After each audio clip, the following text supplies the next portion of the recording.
Each year on Independence Day, the Prime Minister of India unfurls the national flag and addresses the nation from the ramparts of the Red Fort. The fort, built by Emperor Shah Jahan in the 17th century, was the citadel of power when India first rebelled against British rule in 1857. As a result, the British soldiers also unleashed their anger on this monument when the uprising was quelled.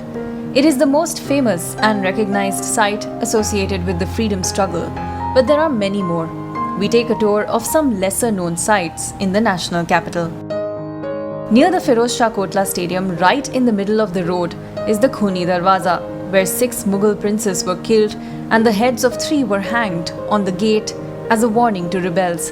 The sons and grandson of Bahadur Shah Zafar, who was exiled to Burma, were beheaded here by a British commander during India's first war of independence in 1857, and that's why the structure has earned its gory name. The Flagstaff Tower, built in 1828, is located in the ridge area near Delhi University's North Campus.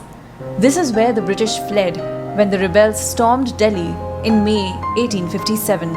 When the British recaptured the city in September, it was at the Flagstaff Tower that the Union Jack was raised again. The Khuni Jheel got its name after the first freedom struggle of the country in 1857, when several Indian and British soldiers, women and children died here. However, there are no traces of blood visible now. The place is filled with tranquility and surrounded by greenery. During winters, lots of migratory birds flock here. The Nicholson Cemetery holds the graves of hundreds of British citizens and other foreigners who, for better or worse, played roles in India's colonial past.